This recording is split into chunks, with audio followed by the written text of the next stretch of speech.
What's happening, y'all? This is Todd Wilson with another episode of Elevate Your Game. Today, we have former NBA G League player, now turned real estate developer, investor, all that, Mr. Terry Harris.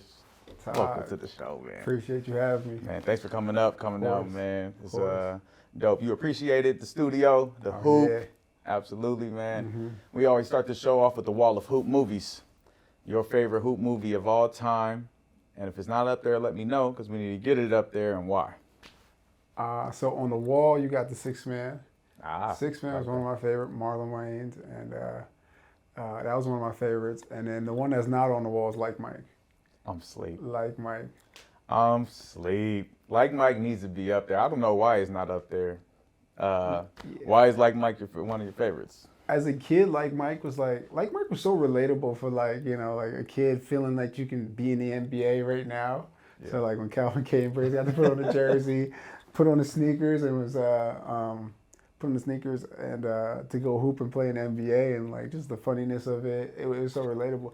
And then actually now I'm thinking about it now. It's honestly, if you really think about Like Mike, the real lesson Like Mike is like, you can do anything that you believe in. Because in the end, he's like, it's not the sneakers, it's in your head. Like, it's whatever you believe. Like, this wasn't the sneakers, it was you. Right. And, he kind of did that and got that little play in the end and they won the game. But, that's just that's really what life is about. Really just, believing in yourself. And 100%. If some little kid, if they just changed the rules when you were playing and some sixth grader came into the NBA, what would you think about that, though? Hey man, I want to take it serious at first. You ain't gonna be the vet like what's Morris Chestnut's character? And I forgot his name in that movie. Morris Chestnut, yeah. Yeah, I can't remember. Tracy, yeah. Yes, Tracy. Like, man, he really started mentoring this kid. Yeah. But it was dope, man. I was one of my favorites, man. I call it a black classic. My boy Trey Walker. I'm talking directly to you because I know you listen to my show. It's a black classic. I don't care what nobody says. Okay, let's get it. All right. So let's talk about hoop. When did you fall in love with basketball?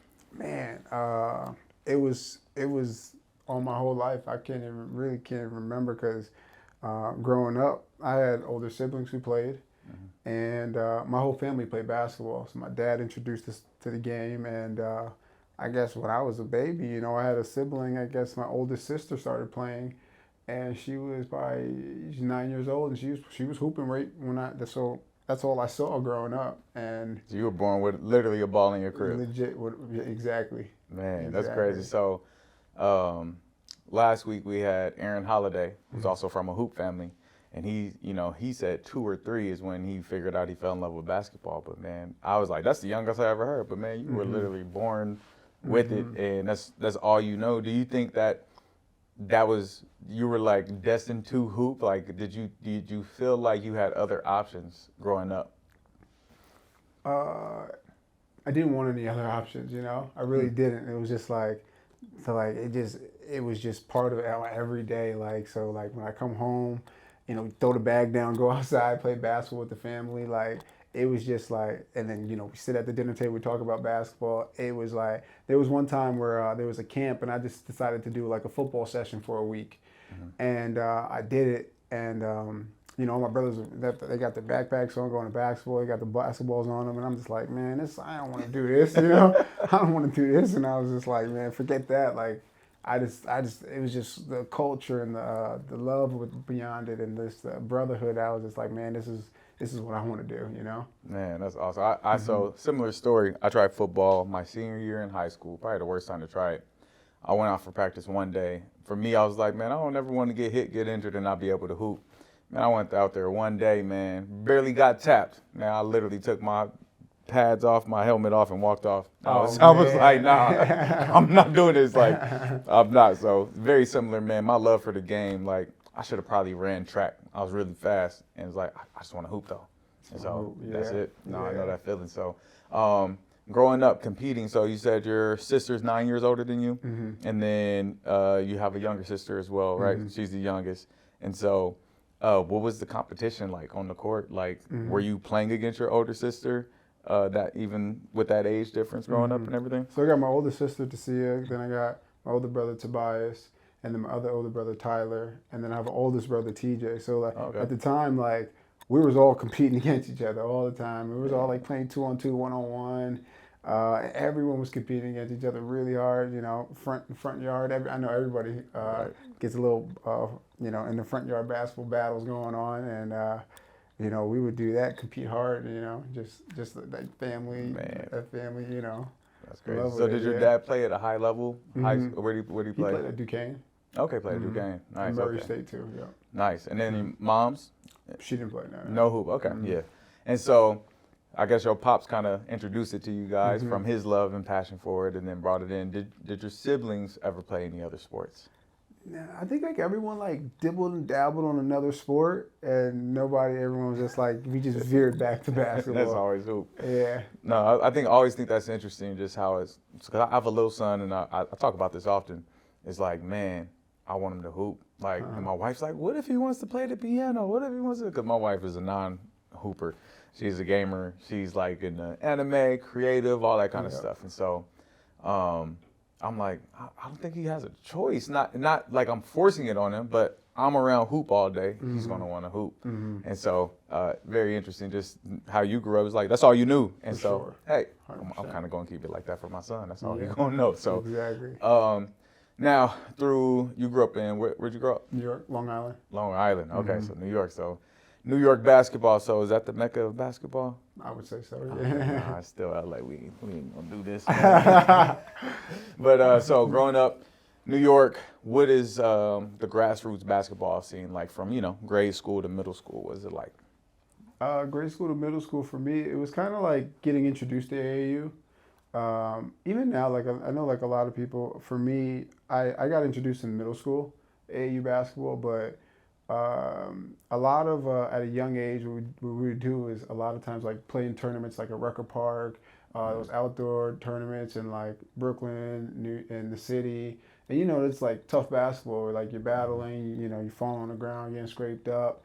But at the same time, it's just super fun, It's like you're competing with other people, and then for me, like as kids in Long Island, my father would make it a thing to take us out to the city and play against, tougher competition out there. So we would do that a lot and make those trips out there just to get the best competition as young kids and make sure, we're not playing like Long Island's quote unquote it's not supposed to be. They don't It's say the suburbs, right? Yeah, exactly. Yeah. So we got to make sure we in the trenches playing hoop over Right. here too. So we definitely did that a lot. Trained a lot, and middle school, elementary, middle school. That's pretty much what it came down to. Did you play on the same team with your brothers? You guys all played the same team, or was it? There was one time. I was in 8th grade, so I got moved up to play JV, and they were playing varsity at Hills West, and there was one game where the last game of the season I got moved up to varsity. So we were all, and it was we knew we were gonna blow out the team. So the coach was like, "Be ready, because you're gonna get in." And he's like, "I'm purposely putting you in with Tyler and Tobias." That's so all dope. 3 brothers get in at the same time. And I was just like, man, this is about to be the best day of my life. Right. I was like, this is what we do it like growing up, And now we actually put on a high school jersey. They're nationally ranked, and I'm on the court with them. It was one of those days where you got the jersey laid out before the bed. Right. You make sure you just having the jersey like super clean. I was so excited. So they get me in there, and then Tobias and Tyler they was like, yo. Their main thing is like, we're going to get you your first bucket, your first varsity bucket. So, they come down. First thing, they just swing the ball to me. And I remember I shot one shot. I don't know. I think it hit the side of the backboard. I was just so jittery. I was just so nervous. So then I guess a couple plays down, they're like, Terry, be ready. And they didn't even care about the first shot. It was like, Terry, be ready. Threw me the ball again. I hit a 3. And like, man, everybody was just so happy for a kid in the 8th grade to be on the court with his brothers, mom and dad watching the game, and like they just so excited. It's like it's making me excited thinking about it. No, man, that's dope, man. I'm just like, to be able to play with your siblings has to be something, man. And like you said, high level. How far apart are Tobias and Tyler in age? So Tobias is 4 years older than me, and Tyler is 3 years older than me. Oh, so they were just a year apart. So they played 3 years of high school together. They played 3 years. Man, that's crazy. And then you were right behind, so you got that opportunity to play up with them. That's dope. And then so did you play with Tyler Tyler more year? transferred and went to St. Benedict's last Okay, year, and okay.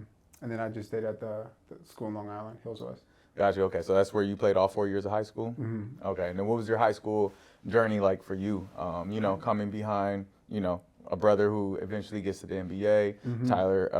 Tyler ends up overseas, right? Mm-hmm. What was it like coming up, with the name and the street cred kind of thing, Yeah, and yeah, then yeah. having to experience that in high I school? was really, I was one where I really wanted to make a name for myself, and that was like really like a big thing for me. So if anyone was like Tobias' younger brother, I was like, man, I don't like that. I want people to know me as Terry Harris. So Yeah. that was like a big kind of motivator for me at a young age.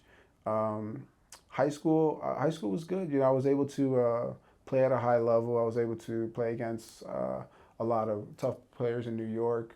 Was able to play in front of a lot of good high level college coaches who would come to either watch practices or watch games. So it was good. It was good. AAU was good. I got to do the EYBL circuit with Albany City Rocks, and then That's when it first started, right? That's when EYBL was mhm. first kicking off. Yeah, Too. yeah, first kicking off. Who was on your team on City Rocks? Who'd you have Who with was you? on my team with City Rocks? Anybody that's still playing in the league? Or Tyler Lydon was on my team for a little.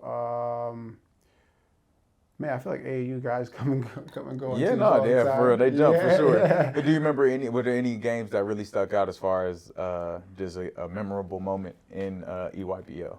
In EYBL, it was one good game I had against a Stanley Johnson team. Okay, yeah. I think he was at Oakland, I want to say. Yeah, Soldiers. Soldiers, yeah. So there was a couple good moments, yeah. Yeah. Mm-hmm. So high school, what was your specialty? And also, I want to talk about this. Let's scale it back. So you said you were training a lot and developing. Was that all your dad, or did you have your own trainers as well? What was that experience like developing? In basketball, so Yeah. me and my father, we would wake up at like 5:30 in the morning, 5 o'clock in the morning, and we would go to the high school, get a workout in, and I'd shower and go to school, and then practice after school, then do speed and agility, and try to manage, the school works and everything. So that was like for me, like getting up early, and even to this day, like I want to make sure I'm up at like 5:30 every morning, get a workout in, and that's just my way of like really calibrating for the day. But he made an initiative to like, hey, get up, we're going to the gym, and even days when you're tired or a little, Dad, I got to come on, we get into the gym. But that's good to have that, just to always work and always grind. So I think that was a big part on just discipline and hard work for myself. We did that a lot. Used to work out with Jerry Powell, with him a lot in high school. And, I think the speed and agility mixed with a lot of, high intensity basketball training. And then, of course, we're hooping, having runs here and there. Those types of developments for any kid is just, we're more It's gonna get you there. Yeah, it's For going to sure. get you there. Yeah, exactly. And I've had the pleasure of meeting, I guess, two of your brothers and your sister.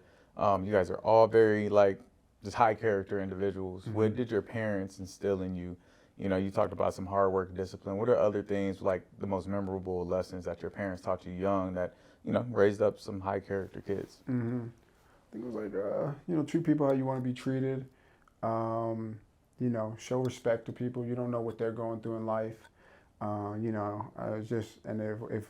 they would always just make sure that we're all held accountable for anything that we did or do. Mm. So it's like, at times, if we bullied the kid and they heard about it, they make sure like, you better, You went like out. this. What does that mean exactly? They made sure no.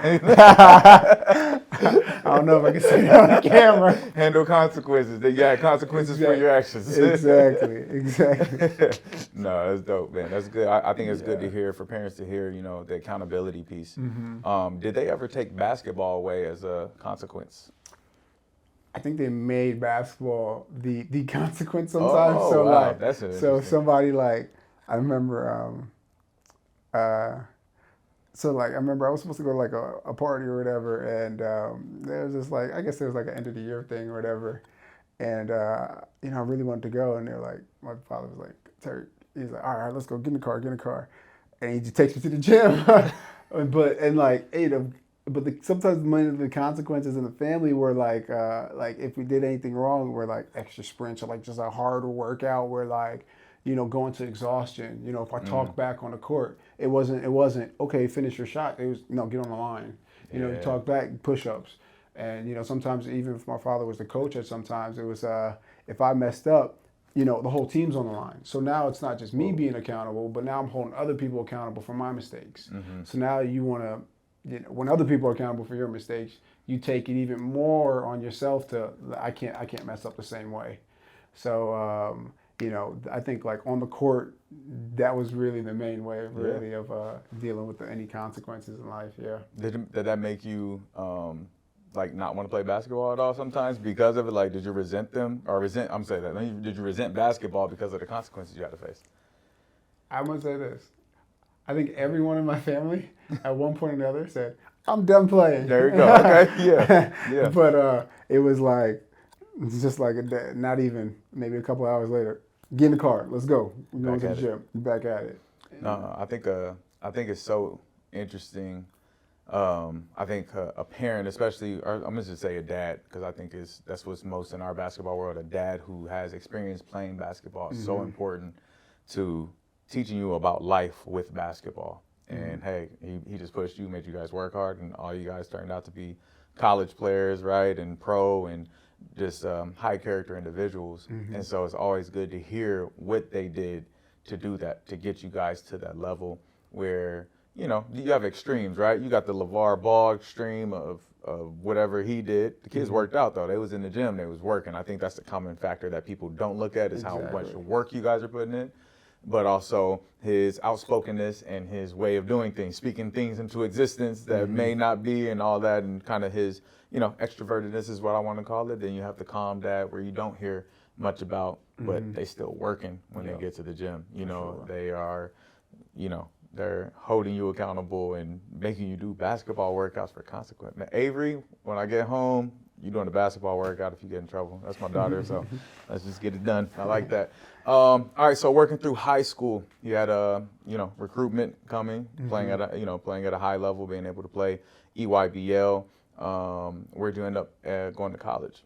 So recruitment was actually it was a little tricky for me because I believe at the time out of high school, my two brothers were like high Division I players, and we were trying to reach out to like high Division I was like where I wanted to go, but at the time, I was really trying to, I was figuring my game out still. I think a lot of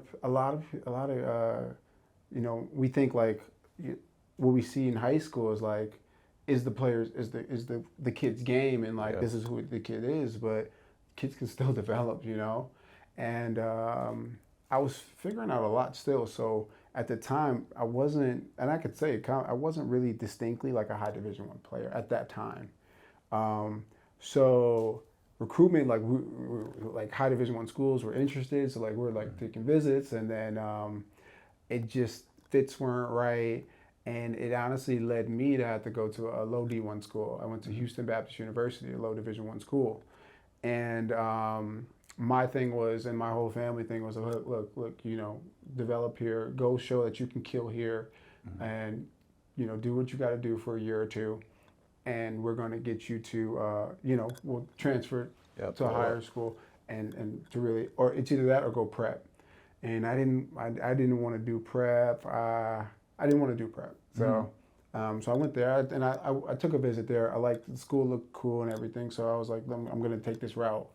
And for me, do you want me to get to college? All right, Huh? yeah. So, all right, I'll keep going to college. Keep going. Yeah. Keep So rolling. for me, there's two things. When you go into a low major school, you gotta have there's two mindsets, because majority of those players there at low majors, their goal there is, when college is done, I'm gonna get a job. Yep. Maybe I'll play overseas. NBA, out the picture. Right. Nobody's thinking NBA. Coaches are not talking about NBA. And it's out the picture. And, I'm a big believer of, if I'm surrounded by 10 NBA guys and we're working out every day, I'm going to be lifted up as a player, and I'm Yep. going to be the 11th NBA guy. Yes. But if I'm surrounded by a whole bunch of players who like, yo, we just doing this for fun, we doing, we just slack around, da da da. I'm gonna be the 11th guy to kind of slack around too. Yes. So I remember going there my first workout. We played pickup. I killed. It was just hands down best player, and as I kept staying there, I got a little comfortable, and I could see like the trajectory didn't kind of work out. I got in the head game with the coaches and I was like a person who my goal there was I'm in and out of here.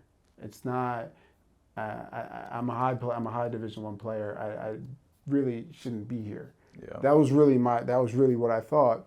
And I felt that the coaches thought that too. And it didn't really work in my favor.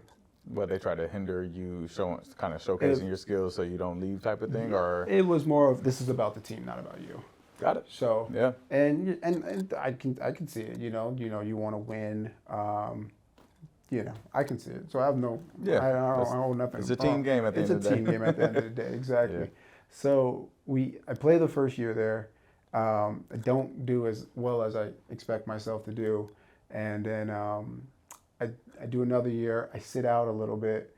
I got hurt in the beginning of the year, but I play really well. I got hurt, and I missed about 5-6 games, and then I come back and they don't really play me. So it's like, oh, man. So I took a medical red shirt, and I transfer after that year, and I get to transfer to Eastern Michigan.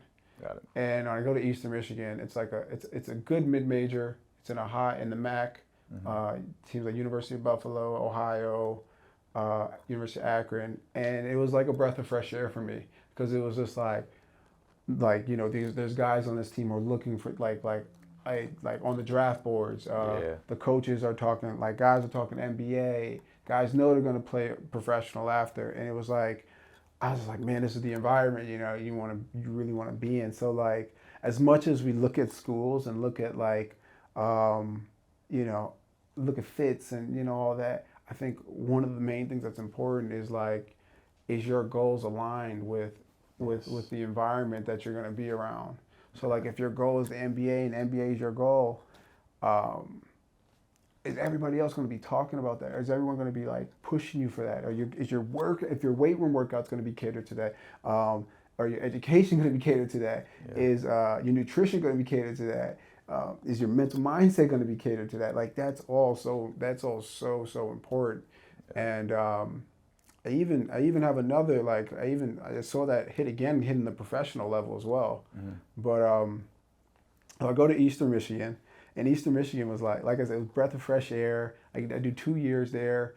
I sit out 1 year and then I play 1 year, and it goes well. I was able to get back to the scorer, the player I used the to hooper. Exactly, the hooper. Terry exactly. The hooper, yes. Exactly. And then I had that extra year because I sat out, and I have a grad transfer year. So now It's like, all right, I'm going to go grad transfer. So I go to North Carolina A&T, and A&T was like, yo, we're just going to let you rock here, do your thing. You're here for a year, and I was like, cool. So A&T's great. It was great. The HBCU experience was amazing. So I get there, I shoot the three ball at a really high level. It's like one of the top 3-point shooters in the nation. Terry got a strap, y'all. Let me say it since he ain't. Terry has a strap. You don't miss. Don't miss. Yeah. So I shoot at a really really high level, and then at the time I'm 6'6" and I can shoot the three at a high level. So it's like the game is it's a pro game, Yeah. So, and I remember, but at the same time now, there's a low D1 school though. Right. So I'm a 5th year senior, so my mind's a little more. I know how to now at this time. I know how to kind of navigate and not let I remember one of the first meetings we had. The coaches say there's not one pro here, and that's unfortunate because there's not one pro here. I don't see one pro here. Did you interrupt them and correct them? I didn't, but I just I didn't. I should have. You took the mental note, though. I took the mental note, exactly. But kids going into a low D1 school, that's stuff that you have to learn how to. If you're going to go there, you got to navigate. You got to know. You got to be really secure in knowing that. Look, I'm a pro. I'm a pro. I don't care what nobody says. I'm a pro. I think you're touching on something important for yourself, but as well as the coaching staff. Even if they're not used to getting somebody who is, focused on being a pro, that they should know. That's what it sounds like. Is that, hey, at least your coaching staff should know that you want to be a pro, or you have the potential to be a pro, so they can give you the resources and build it around you. Because you hear about some low major or even some D2 guys who make it to the NBA. Exactly. And so I think in some of those situations, those coaches know, like, I got a pro on my hands. Hey, I'm gonna keep this guy as long as I can and have that opportunity. But we talk about this so much. We do it for high school, even out here in Southern California. It's crazy. And making sure you're a fit. Just because a school has a great name and a great reputation doesn't mean that you fit their culture, playing style, or you're going to get along with the coach. I said, go where the coach wants you. Make sure the academics are something you can handle and you can develop in basketball.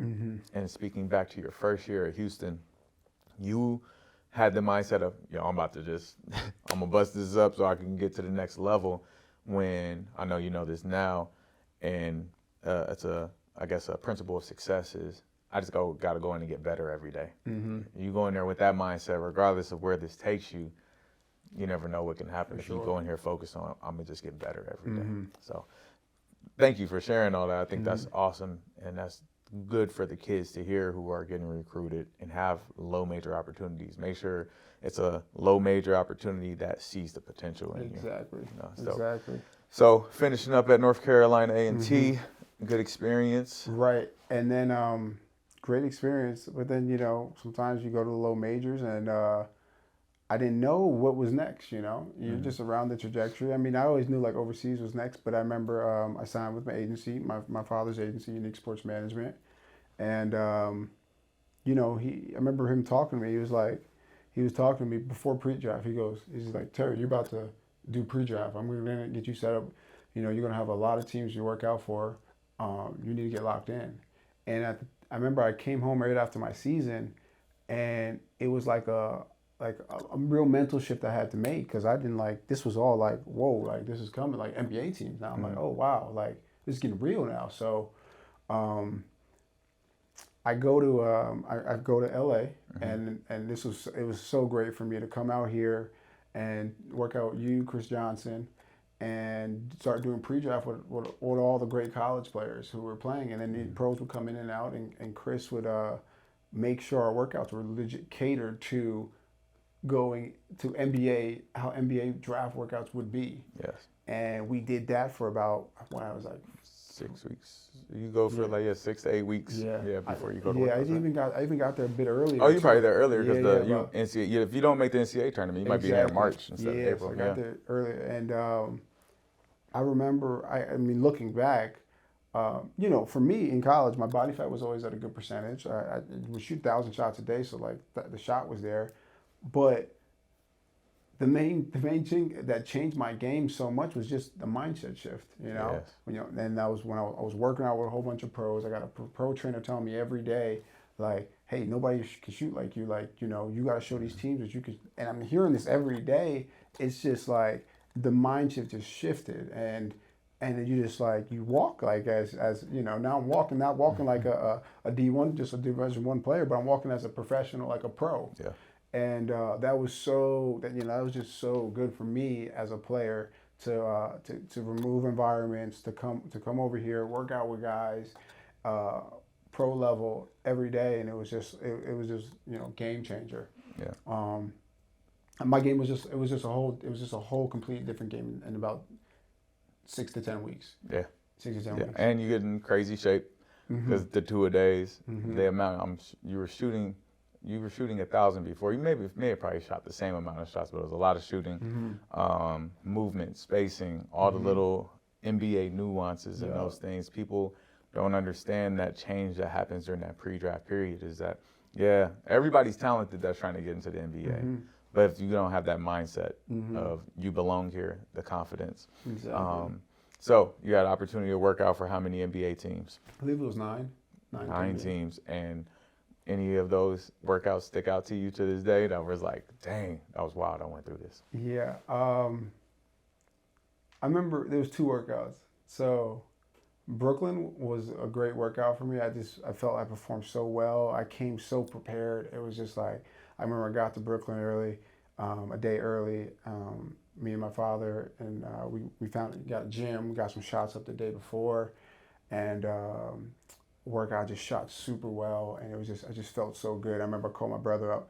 I said, "Look, I know I'm not on the draft board, and I don't know what Brooklyn's gonna do, but all I know is that Brooklyn feels as if Brooklyn feels that Terry Harris can help that organization out." I like And it. that's all. And like that was like 'cause I wasn't on the draft board. I was in a position to get a lot of workouts, and I just felt like, man, like I'm okay with whatever. If Brooklyn decides to draft me, they don't, whatever. But I just felt good in myself to know Yeah. that like I gave it all. I performed at a high level, and I was just locked in. And that was such a good feeling, like just to know that, Yeah, just to know absolutely. that. And I remember Philly's workout was also really. Philly's was so very very tough. Philly's workout was extremely tough. So the whole time, like Philly, and it was so cool. They have this technology where like there's like a tracker in the basketball, and so like for the hoop example, so like if you shoot a shot and it goes in, but it goes in and like and it hits the rim, like it shows you where the ball is on every shot. And if it's like a perfect swish, you'll see like the ones Dropping in the yeah, middle. exactly. So they tracked all your shots. They track every shot, and then on top of that, every shot you're shooting, you got people chasing you and they're blocking you and That's like, shadow boxing. exactly Yeah. And they're playing like hard defense too. So you shooting like game shots, Nice. with them, and they're tracking everything. So that was an extremely like tough workout. I remember I was just like drenched after that workout. Like, man, this was like That's tough. crazy. Yeah. Yeah. So those two stuck out to me. And then, so not on the draft boards, draft night. Are you you're aware that you're going to get picked up by a team, or what's that process? In wait, like okay, the draft's going to happen. What's next? Like, how did you know what was coming next because of your dad's as your agent, his relationship with the teams, or where did it go from there? We thought Philly was going to draft me. Okay. We thought Philly was going to draft me. Well, they were supposed to, and it was like, it was one of those moves where like, we're going to draft him, do like, I think, the was it the Two-way deal or not two, camp deal? Camp deal, camp deal, and obviously like keep the bias on whatever. But that didn't end up happening, and it was like, and then I was kind of okay with that not happening because I was like, you know what, let me get to the league, like, Yes. let me kind of get to the league, Yeah. I don't want to kind of go that way. And you're speaking to just because your brother was on the team at the time, exactly. and that I guess it's nepotism in a way, but just that Who- the relationship base. But Exactly. shoot, that's what this game is about. That is what this game is about. That you see coaches. Steve Kerr's son is coaching the Golden State's G League That's team true. now, right? That's like true. it happens all the time, and so I don't think there's anything wrong with it. Yeah. Like you have to use that leverage, and it's not like you weren't a pro. Yeah. You were a pro, like you said. You proved to yourself in that Brooklyn workout, probably in that Philly workout, you belonged on the court. Exactly. So, you didn't get picked up. What was the next step after that? So I get to sign a summer league deal with Philly, and the goal was like, do what you gotta do summer league. Show them what you can do. You're most likely going to be on Philly's G League team. So, but you want to put yourself in the best position to be on this G League team. Because if you don't do anything on summer league, in the G League they're like, all right, well, really, what's he gonna do? But if you do things in summer league, they're gonna be like, oh, we need him to perform in the G. So now that summer league was like my last professional game was at North Carolina A&T. So you go from North Carolina to NBA summer league. It was kind of like this is a bit, this is a little shift. different, This is a shift. But I had the right preparation, Yeah. which was good, and but it was a mental shift, big mental shift. So I remember the first game, I'm a little nervous. I got out there, and I'm like, I'm just like, man, I'm here right now. I'm like, this is the NBA summer league. So it's like, about 2-3 months ago, I didn't think I was gonna be here. Now I'm really here, and it's happening. So I remember the first game wasn't that good. Second game I started showing like shooting transition, hit a lot of threes. Showed like, okay, I can translate from college to here, and then we go down to the summer league ends, and I sign the contract with the G League team, and I go in the G League, And the G League I love the G League that first year. It was great to be around pros, Yeah. guys trying to get 10 days, guys trying to get moved up, guys trying to play at the next level. Everyone's and everyone's locked in, focused, and it wasn't it wasn't obviously the G League. It's it's a good balance of, look, we're trying to win as a team, but we want to put you in the right position to showcase your skills and your sets. Yep. So and there's players who are really in that position where they look, I have to showcase my skills to get where I need to go. And then when you get comfortable in a spot, you can really okay, now it's all right, we need to win as a team. Gotcha. Yeah. So I thought the G League was for me as a player, I was this is the perfect spot for me to be in right now. And if I would have went overseas, I feel a lot of overseas team, it's look, it's about winning, it's about the team. This is what we're solely mainly focused on.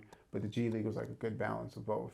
Yeah. And I made sure one thing is you tell your coaches, you tell the organization what your goals are, and as a player, and they really listen, and Well, I want to tell you this: not all G League organizations are like that. So No. your G League organization is like that. So that's good to hear. No, yeah. So I've heard some horror stories Really? where, oh Oh man, man. because remember this. So when you get to the NBA level, which G League is affiliated with all the NBA teams, everybody's trying to move up. Mm-hmm. Whether you're a G League player, coach, water boy, whatever.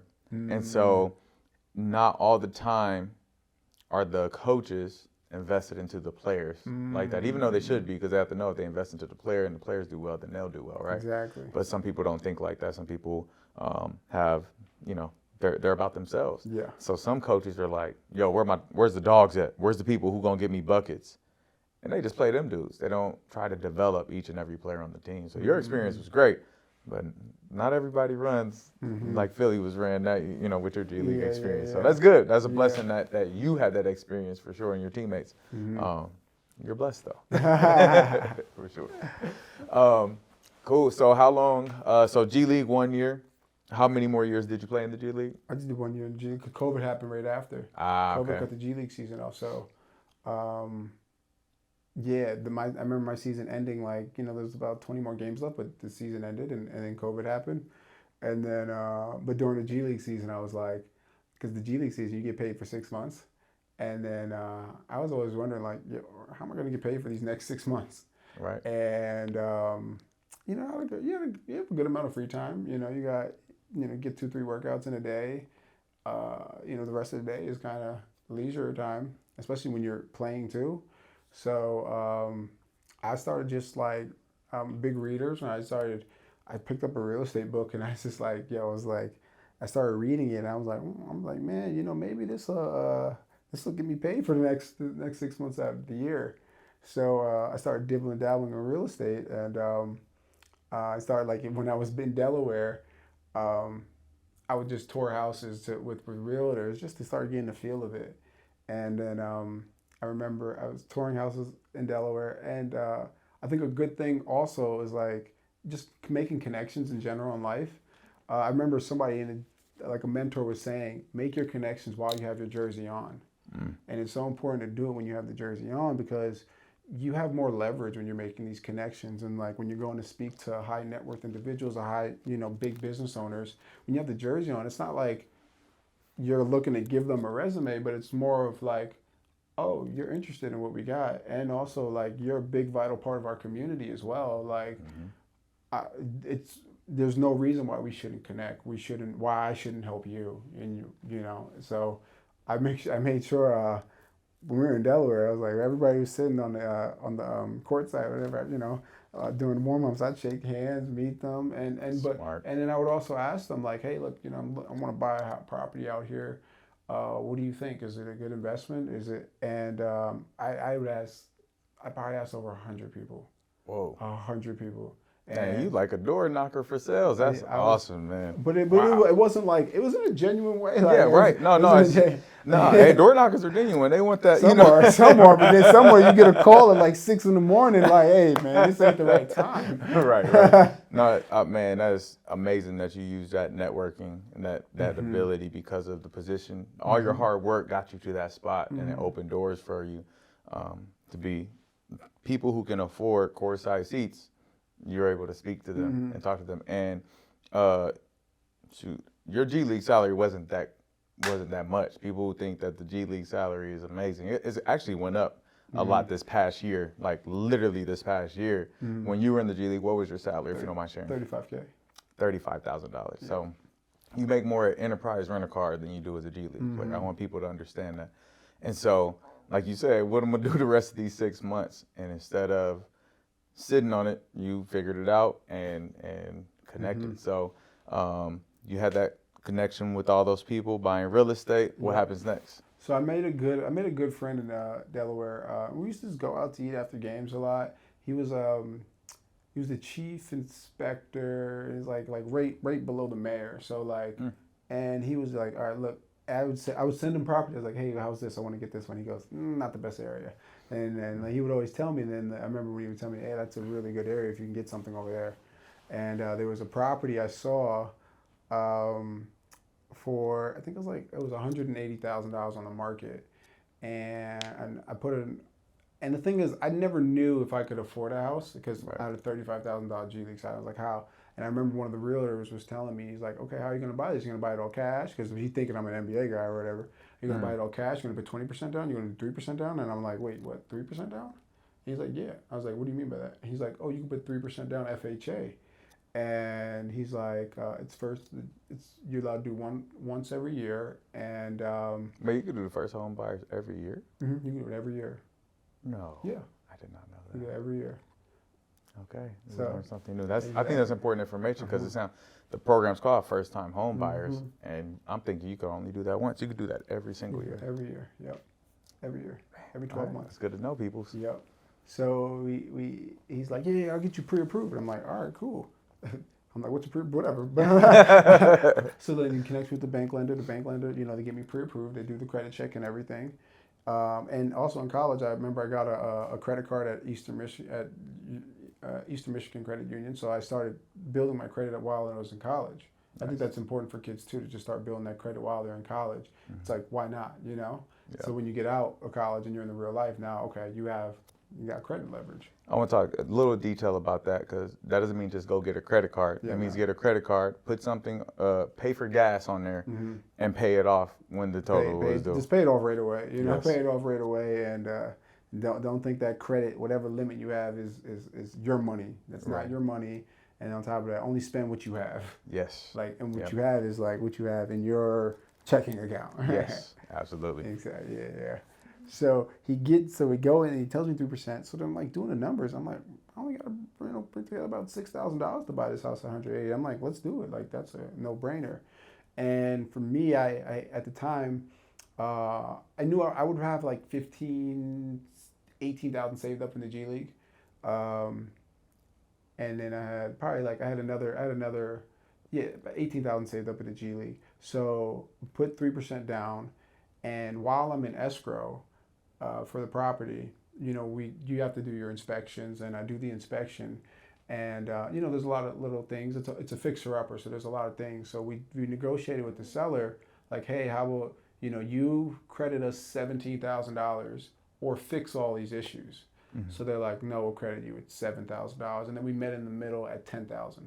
So this was the craziest thing for me. I go to the closing table with a check of $6,000.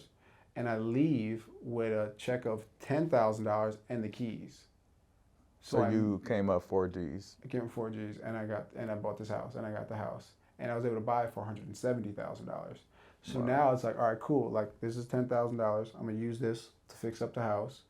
I'm gonna use what I saved up in G League, another $10,000 to fix up the house, and then I'm gonna use another. I had credit cards at the time, so I used $10,000 in credit card debt.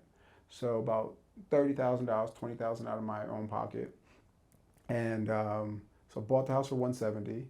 I put $30,000 into it as work. So I'm all in 200K.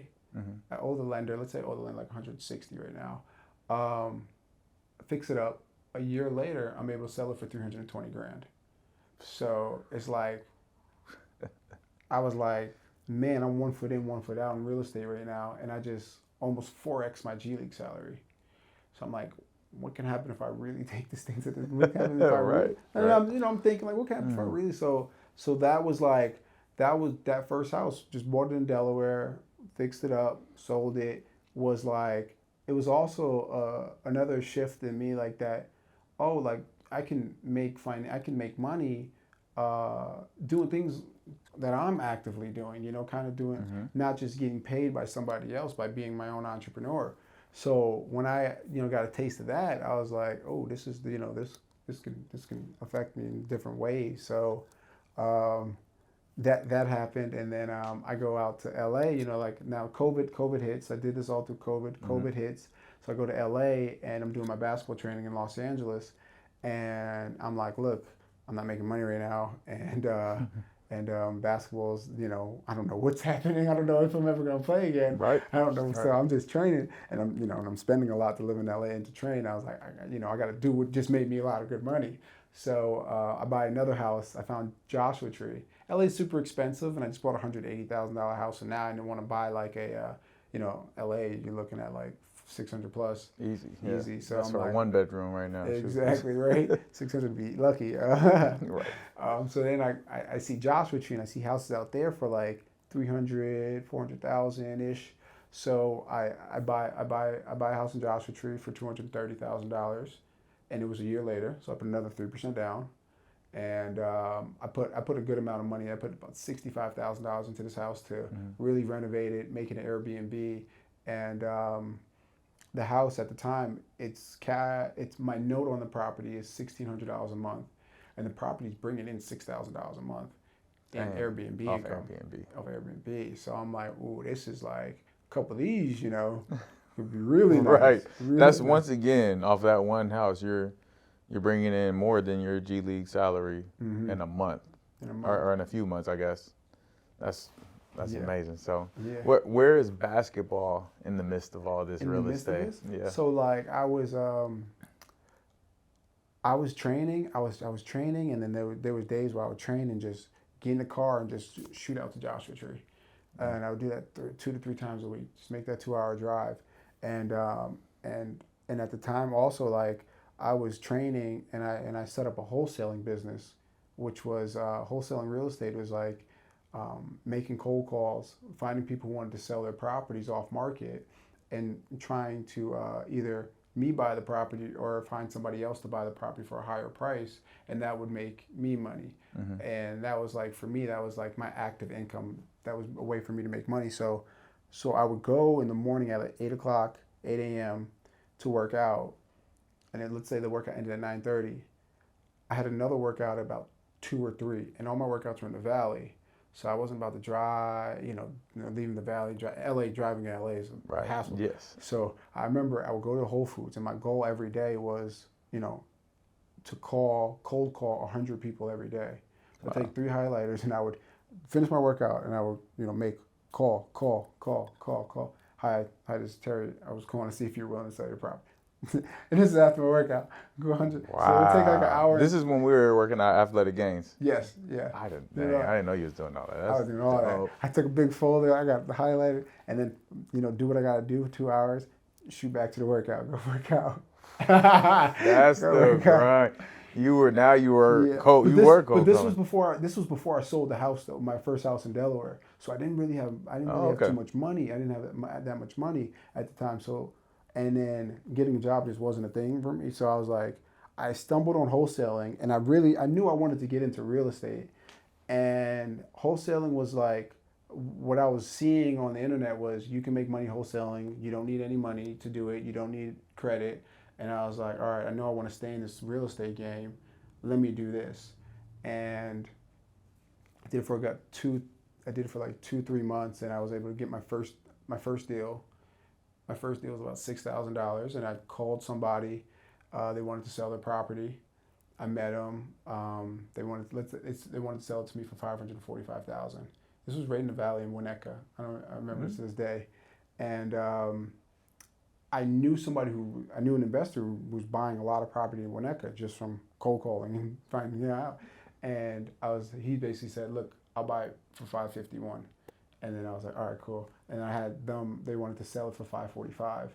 So basically, they bought it, and then I just got a finder's fee for it. Wow. So you're a broker at this point, just brokering the deals. Exactly. Off of cold calling. Off of cold calling. When you're a borderline, you're in the G League. You're borderline. I know it was during COVID and all that, but still, you have these two opportunities. You know, because we all know this: to stay in the league, G League, you got to go hard. You got to be focused on that. But then you have this opportunity where I'm not saying it's coming easy for you, but it is happening because you're putting the work in, right?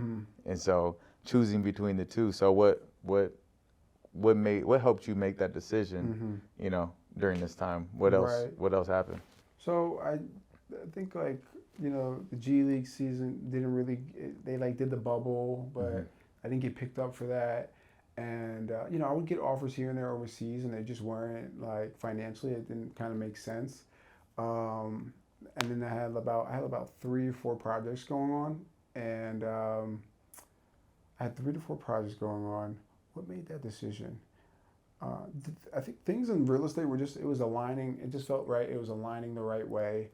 And I think for me, what made that decision really for me was it was starting to look like my basketball career was going to turn. It really looked like it was going to turn into trajectory of making a living overseas playing. You know, it could be good. It could have been great playing overseas. Right. It could have been so-so playing overseas and making a career. But what I did notice from a lot of overseas guys was, you know, guys who played overseas, whether it be 1 year, 4 years, 10 years, they'll go play overseas, save up X amount of dollars, and then start ground zero from life, like their careers, their real careers. And because what is the average professional career is how long? And NBA 3.5 for the NBA. And then what would you say like for like all sports? Not just like NBA overseas. Would you still be? I don't know the overseas number. I don't know if they have that necessarily. They might, because there's a lot of people go overseas and just. But yeah, it's 3 years is usually the average pro career. 3 years the average pro career. Yeah. Wow. So like. Exactly. So it's just like for me, it was just like, I knew like even when I'm done playing basketball, I'm gonna be in real estate. Yeah. I knew that. It's just I knew it, and it was a tough decision, and but things felt right. I was growing. Every year was growing. So like first year bought a house, second year bought 2 houses, third year bought 12 pieces of land. Now I'm developing luxury houses, and now I'm in like year 4.5, and now I'm developing over 80 doors. So like every year it's stepping up a little bit, and it's like things were aligning. I was able to. Things were aligning. I'm not gonna lie, like, so when I made that transition to like, look, I'm not gonna go to the gym today. I'm gonna lock in on real estate. It wasn't easy. It really wasn't easy. Did you hear your dad's voice in the back of your head? Like, let's go to the gym. I had talks with him. But I think what's crazy was, you know, it was just, basketball was always just seamless. It was just like, it's just routine. It was just always routine. It's like brush your teeth and wash routine from like age 1 to 20, 24 or 23 or 24. And so like, I think like the first 6 months of me not playing, it was fine. It was just like, it was fine. I was just like, and then something just hit me. It was like, whoa, like, yo, who are you without basketball? And it was like, and it was like, I had to like kind of like, you know, refine yourself in a way, because like for basketball, for me, it's the happiest I've ever been was on the court. The saddest I've ever been was on the court. The most hard work I've ever put was on the court. You know, the most joy is on. So like everything like emotionally and spiritually like is embedded in this game, and I didn't know how much the game really meant to me. I really didn't. So then 6 months hit, I was like, yo, this is insane right now, and I had to like. So even I remember like I just start asking people randomly. I'm like, yo, Like, cause in basketball, you get in the flow, like, the shots are hitting, Yep. and that's just a beautiful feeling. Like, I'm like, yo, how do you get in the flow in real life? I'm like, That's deep. yo, how do you get in the flow in real life? And I was like, What helped you find? Have you found that flow? yeah, I'm still finding it, but Yeah. I'm still finding it, but just like how like things were starting to align with basketball, like the fact that when you're searching for something, like it starts to come to you, and I've been really tapping into like just mindfulness and like really like elevating yourself to like a higher consciousness and like and just being really to tap into like who I really am, who you really are as a person. And I've been working on that extremely, like it's like almost becoming like an obsession this last year. And what are you doing? What are you using to do that exactly? I'm reading a lot, Eckhart Tolle, a lot of Joe Dispenza, Just a lot of self-development. a lot of self-development. Yeah. A lot of self-development. Who said it? I forgot. I just read a quote the other day, or maybe heard something over Instagram, and it was just saying, the better person you become, you attract opportunities because of who you become, not because of what you do. Mm-hmm. And that is always a constant remark. I'm a grinder. Like we're from the basketball world. If we want to get a better jumper, we gotta get in the gym and work on our jumper. Mm-hmm. Nothing else is going to cure that. And that is what you do to do that. In life, it's like I want money, so I gotta work hard to get money. When actually, if you just continue to develop yourself, right, spiritually, Mm-hmm. emotionally, mentally. And even physically, you got to keep your body straight, that those opportunities come to you. Mm-hmm. They present themselves because of the discipline that you have in developing yourself, opening the doors that, man, I'm assuming, having 80 doors, you didn't do that by yourself. It came with the people who have that same mindset as you and who are working towards the same things you're working towards. Sure. And it goes back to what I think has been a big highlight of our discussion today is the people around you. Started with your family. You had hoopers around you, so that led you there. Then your college experience, going somewhere where there weren't people who were focused on being a pro. Then the G League, same thing, people inspiring to go somewhere. And then you kind of found your place in your own place with this real estate. And okay, who else is doing this around me? Yeah, people you spoke to, but I don't know of many other inspiring NBA players who just hopped into real estate. I know some now who do it and maybe have somebody who manages their stuff, but you literally dove in cold calling people. Yeah. Yeah. And there was the environment, it was the space you were in during a time where nobody was sure about anything with COVID. And then that's probably where it hit you after you woke up one day, which was 6 months, like, yo, who am I? Wait, what? Like, ain't I supposed to be going to the NBA soon? And you got this portfolio of properties, though, right? Right. Yeah, man. But have dreams of like playing ball, like, and I wake up, I'm like, I'm not going to the gym this morning. Like, I think that, now I've been open and telling people about it, but it's common with a lot of athletes or NBA, like just professionals. It's like this is like all we know, Because college, we even go to college. Like college is if you're a pro, college is not about academics, it's about basketball. Yeah. If we're gonna be honest. Right. Right. Like high school is mainly about basketball. Your life is about basketball. Now your career is about basketball. Now that's done. And me and Tobias speak about this so much. And I'm like, yo, T, it's very tough, man. Like it's like that transition is like very, very tough.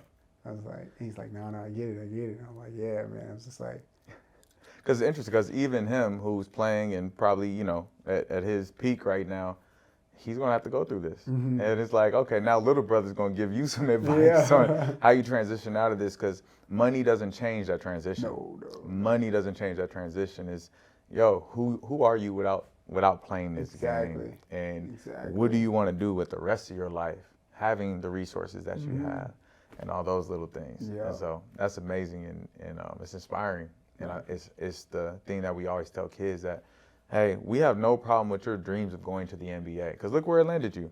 Your dream of being an NBA player landed you where you are because of the work that you put in and opportunities that came from it. It's about knowing that you are more important than this game of basketball, or what you do on the court, one. And two, how are you going to impact those people around you? Like, you're providing homes for people, vacation homes, however you want to look at it, and resources and the legacy for the family that you have and you're going to have. And so, no, that's big, man. That's I think it's crazy because I always, to the kids out there, the ball stops bouncing one day. And even somebody from a basketball family with the blueprint on how to do it, dad is an agent, which probably has leverage in getting there. The ball stopped bouncing probably way sooner than you thought it would. But you transition to the next part of your life. Now, do you miss hoop still?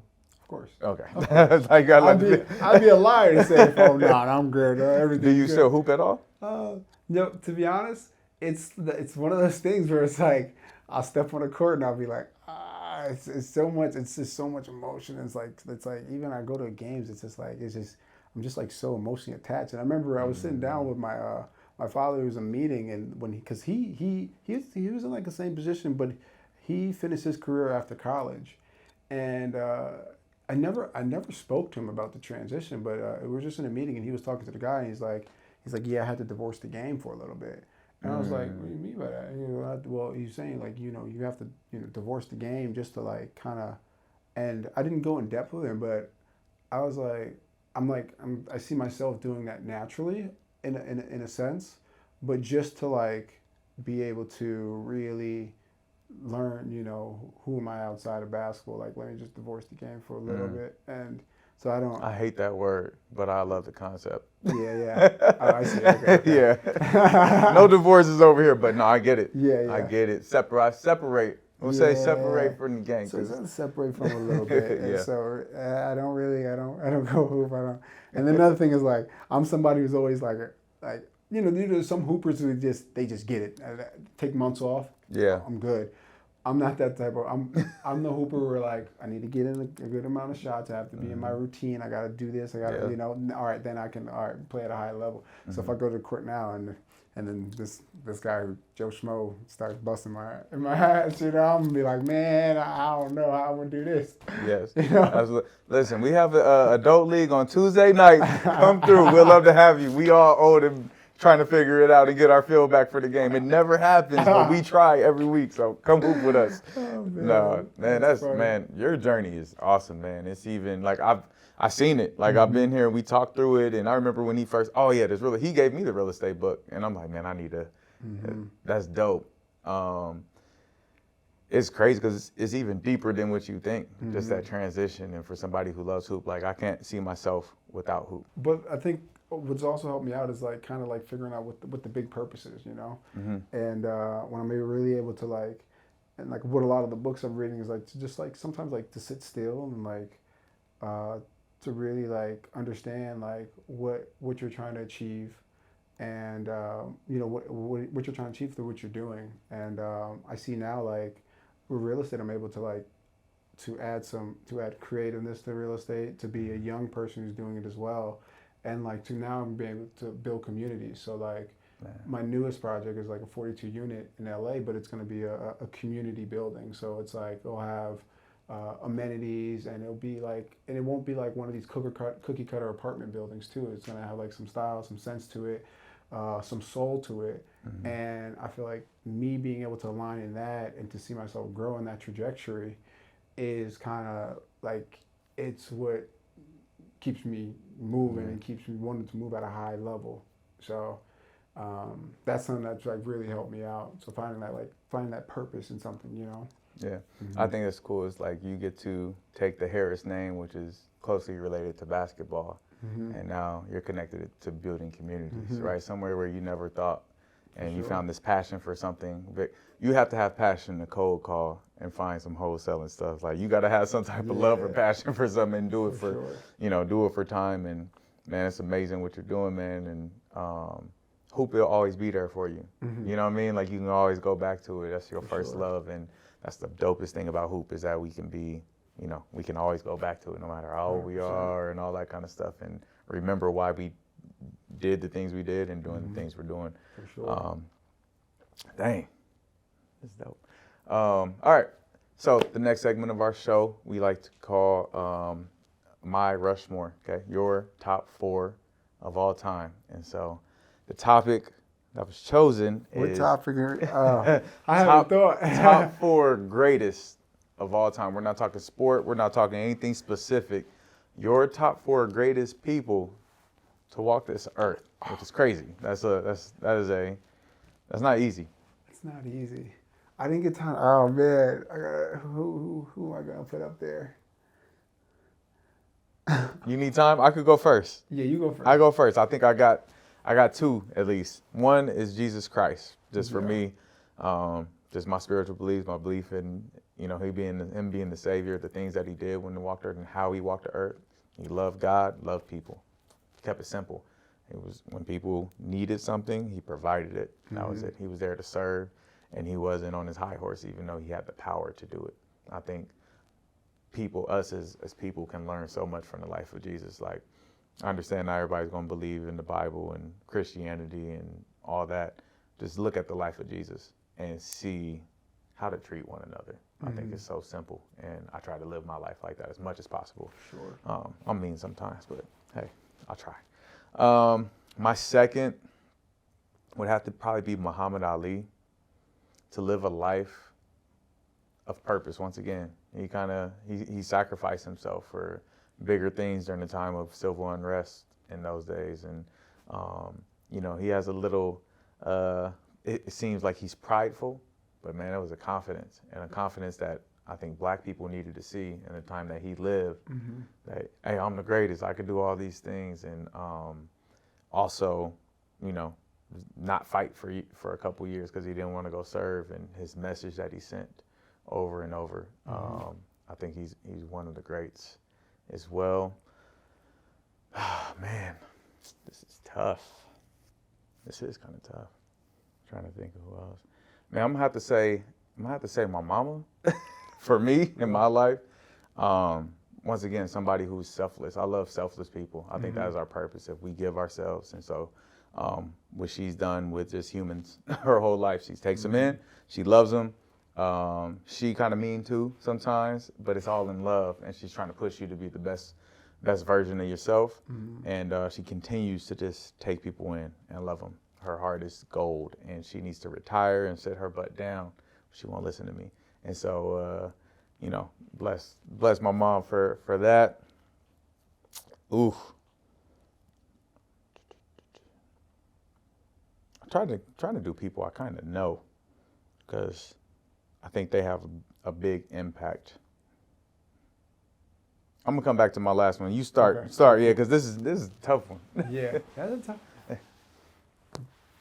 Makes you think, though. Yeah. Yeah, no, it do. Makes It you do. think. Definitely Jesus Christ would be my first as well. I think you hit it on top on what you said. One person that sticks out to me, I actually just finished one of his books with Booker T. Washington, Up From Slavery. And to see his work ethic and what he went through, like growing up, like legit starting off as a slave and having never really used that to put him down, because Booker T was a slave, and then right when slavery ended, they're free to do whatever. So he's homeless, he would educate people, but educate people a way to, build up farmland, build up infrastructure, build businesses, and just what he went through was just like, I don't know how he did what he did, and to build schools, Tuskegee University, from where he went from, is incredible. And I kind of, when I read his book, and just like, man, like there's no obstacle that can really hold you back. There's no obstacle that can hold you back. So it's like, just go after whatever you want to go after. So that, I would say Booker T definitely on there. I would say one of the people I really admire is Walt Disney, just because of the dreams and like what he created. And a lot of people don't know, he actually he was supposed to create this big huge city, and it was supposed to be what Disney World today was actually supposed to be a huge community city. Yeah. It's supposed to be Epcot, experimental prototype community of tomorrow. And just a dreamer and a visionary. I really love watching visionaries, because like I see myself as a visionary, and and to see like what people are who are visionaries, what they're able to create in life is just it's incredible. So I put him on there, and then I think my last one, probably somebody I know. I'll get to my father. My father is just like one of those people who is just he's gonna be himself. Um, he big manifester in life. I remember, when he was he would always say, like, we would ask him when growing up, he'd be like, Dad, where's your Rolls Royce? Where's your Rolls Royce? We're in the family. He goes, oh, it's in the shop. It's in the shop. He'd always say it's in the shop. And then time came, I think Tobias gifted him a Rolls Royce. And I remember he was like, I told you I was in the shop. But regardless though, like that's really like he really meant it. He always said like he always manifests like I'm going to be driving a Rolls Royce one day, and that's what he's doing, Man. So I love to see that, and I just love the hard work he puts in. It's indebted to him. Like he'll never stop putting in hard work as much as he puts in. So that would be my fourth. Man, that's dope, man. It's cool to hear like your pops reach his goals. Because I'm getting older now, I got kids, so it's like, man, there's so much I wanted to do when I was younger that I didn't. But man, he got his Rolls Royce, like and he's living the life, that he's, manifested, that he's pushed for, and so in faith, like I love that. I'm not as old as I think. All right, so my last one might have to be Nelson Mandela, and reading more and more on him, and watching the movies about him. And once again, somebody who's just sacrificial with their life and fighting for something bigger, and the wisdom that he speaks with, and everybody he comes in contact with, he just loves. I think the four people that we pick kind of reflect our lifestyle. It's interesting, like the dream, the visionary, the overcoming of anything type stuff, and then with me just serving and what kind of what we do within our our world. And so that's dope, man. So thanks for sharing that, man. Yeah, that's good. Yeah. Hey, Jesus is number one, though. Y'all heard that. All right. So the next part of our show is where were you when? Okay, an impactful moment in basketball history. So for you, when LeBron won his first championship down in Miami, 2012, 2013 season, D-Wade, Bosh, the Big Three. Big Three. So I remember I was always a Bron fan right when he got to the league. So like. I was just waiting, and I was like if LeBron lost, I lost. It was one of those type of things, and like people make fun of me because wherever LeBron goes, I'm just gonna follow his career. And I remember it was early in high school. I was watching it in my basement, and I remember I started taking photos on my phone and throwing them on Instagram. Like LeBron got his first ring, and it was a good feeling to see somebody. Go after something, and all the expectations Bron had, and I think he's mastered every expectation he's had. He's gone after, he's done it, and then to finally see that one, it was like that one little missing piece, because that's everything. Like, hey, he's the great, but he hasn't won a ring yet. Here's the ring. Yeah. To get that, I think that was a special. That first one was special for him.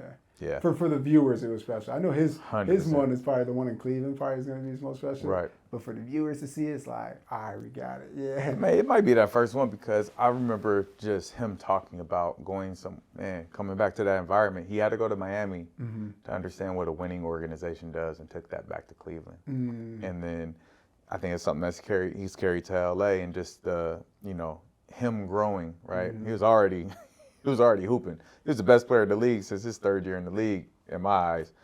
And that Miami one, to get with two other All-Stars and a freaking Hall of Famer in D-Wade, like, and to do it in the style they did it in. One of my favorite moments is, them oops and full court oops, the chemistry that they had to just play off of one another. And you saw there was no selfishness. Like, that it was just like the hoop. And so to win that championship, and like you said, to go to Miami, and the announcement, they lose the first one, and then to finally break that threshold, it was like, yeah, he's the GOAT.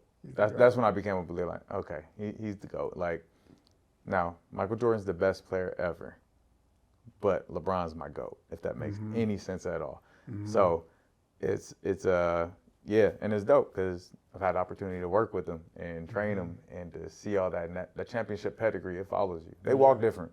They walk different. Oh man, I even watch him even last year in the finals. I love when the camera just goes on off guard, and like there's just stuff like you could just see like somebody who's like really like mentally like locked in, like just on another level. And even like I remember like he just after the game he's walking out, but like he's just so locked in on his craft, like he's there, he has a mission, he's not trying to be deviated this way, and man, to just even for me to see it, like I'm not seeing it in person, but like just to watch it, I can only imagine what being in the presence is like. It's I don't get like shell shocked. I've been around people my whole life. When LeBron walked in for the first time, I was like, oh my gosh, it's LeBron James. I like couldn't even, he was in the door standing behind me, I couldn't even look. I was like, oh my gosh, it's LeBron. Only more him and Jerry West. Jerry West because he's the logo. That's the logo. He walked into a gym I was working at the front desk. That's crazy. It was even more wild. Now, hey, LeBron, much respect to you. Going on to Jerry West, it was crazy. He was going down to the court as when Emmanuel Mudiay was going through pre-draft. Mm-hmm. When he talked, there's 4 courts. It was at 360.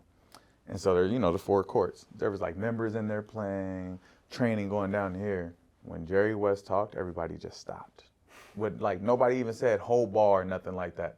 Even the members of the gym who aren't even hoopers like that, everybody just stopped. That's crazy. It was like a reverence for like, yo, this is Jerry West. It was pretty crazy. Pretty crazy. That's crazy. Very, very impactful. And yeah, so dope, man. So this is the part where we flip the script. You become the interviewer. 2 questions you have for me. Anything in the world you can ask. What do you love the most about basketball? Let me answer that first because I'm gonna start thinking about the other one. My mind works. All right, what I love the most about basketball? Everything, man. I love the way the basketball feels. I love. Let's talk about here from an emotional standpoint.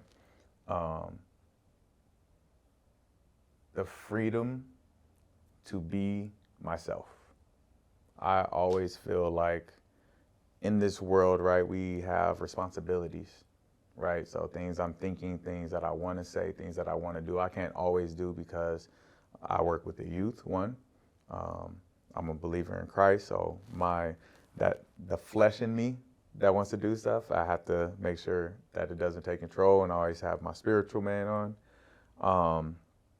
When I'm on the court, I'm still trying to be a Christian man, but there's a way I can do it on the court that isn't judged. That isn't judged a certain way. I'm a very aggressive, unselfish person, all in the same tone. And when I'm on the court, I can do that. I can take it. I can just go to the rim and finish, but I also can work. Like I know how to get somebody else open, and that feeling of controlling my environment, but in a way where I'm bringing everybody up. I don't want to control stuff because I want the clout, the attention, and the power. I don't want that. I want to control stuff because I feel like I have the best remedy to help people. And so on the basketball court, I feel like I can do that, whether I'm coaching it, playing it, or whatever. So, yeah. That's dope. Great question. Yeah. I guess my second question is, I said the first one was what you love the most about basketball, and then what's your why? Like what wakes you up in the morning, early in the morning, and for you to be like, I'm gonna be better today. Like what pushes you? What gives you that edge? Today, in the last few months, I don't know. It's actually changed. Like it's changing. It always changes there. Yeah. It's changing, and so I actually don't know what that is. Right now, I'm struggling waking up in the morning and doing my routine that I usually do. I've been doing for the last few years. I'm struggling with it right now. And so, what's your routine like? Usually I wake up 4:15, read my word, do some, say my declarations that I have written down. I'll go work out. And so on my workout, listen to worship music. Then I go, so I do like weight workout, then I do a cardio workout right after it. And then I listen. So during my cardio time, I'm listening to a book, some self-development. And then I train. So kids come to the gym at like 6 a.m. I train and then go home, take a shower, kiss my kids before they go to school, and then work.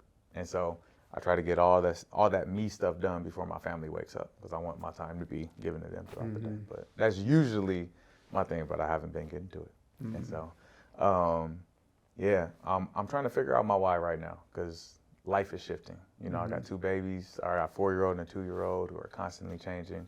My wife, the business is in its 9th year.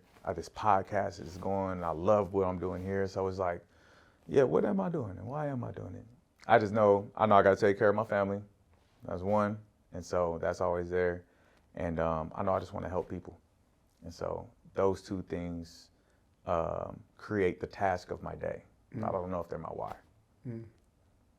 right now. Dope. Yeah, man. That's real. Yeah. You got to figure out the why, though. I will. I will. I know, but everyone, it comes to you, you know? Mm-hmm. What's yours? That's a good question. I mean, what is my why? That's a good question. I think it's something that you're always trying to figure out your why. And, for me, I feel like that is. Today, I think my why is,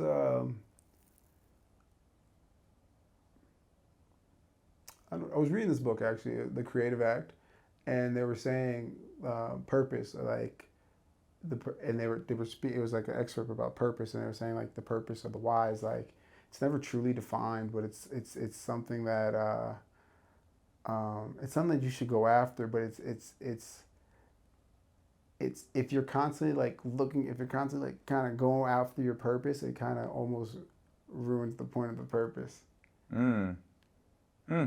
But it's like, but the book kind of like it speaks a lot about just flowing with the things that you feel that you naturally flow towards too. Yes. So like you said, like how this podcast, like it just feels right. Do it, you know? Yeah. Like something like real estate just felt right. Like let's do it, create more. That's kind of, but I don't know. That's a good question. Why? And we gotta figure out this whole why thing. So I know there's like always like, I want to make this clear. It's like I know my why is to like spread the love of Jesus, right? But I just do that because of who I am, right? That's normal. So that is my why, is to spread love of Jesus, right? And but we're talking about this other why, like the human is all. I mean, even in the Bible, Paul is considering why he does things and what his motivations are, and just people always trying to find that thing to feel. We're trying to look for this piece of, so my actions can be pushed towards that thing, but the journey is all that matters anyway. Because if we reach this destination, the why changes. Yeah. But now I think about it, I definitely want to be able to show people that. I think part of my why is like to be able to, like I'm a 27, developer. I want other people to know, like, I bought a house with a $35,000 salary. Like, I want other people to know, like, oh, I can do that too. So I feel like I take it upon myself to want to share my story, want to tell other people how I did it. There's no part of me that says, there's no part of me that's like, I'm not going to tell you what my salary was, or I'm not going to tell you what I made, or this deal, or I have to. Like, it's just, I want you to be able to, want you to, not even you do it, but you able to know that it's possible to do it. I think that's part of my why. And I think another thing, part of my why is like just to be able to spread joy, and light to other people. I thought when I was playing the best on the basketball court was when I was having fun and being happy, and it was just such a joyous feeling. And I want to be able to flow more in that tune and share that with other people. So I think that's... There you go. So you figured it out talking through it. Exactly. A little bit. Sometimes that's all it is. Talking through it, you figure it out. For sure. So you got 24-second shot clock. That's your camera right there. Tell the people anything you want. It could be about any venture you have, something that you want them to tap into, or just some inspiration or encouragement. Cool. What's up, y'all? Terry Harris, real estate developer, play professional basketball. Right now, you guys can follow me on Instagram. That's where I'm most actively on, at Terry Harris 15, where I just showcase some of the works I do and the projects I'm working on. And I try to be as transparent as possible with that. And if you have any questions, feel free to reach out. And that's pretty much it. Thanks, man. Appreciate you being on the show. Appreciate you, Doc. Yes, sir. Yes, sir. We'll tap into you guys next time. Peace.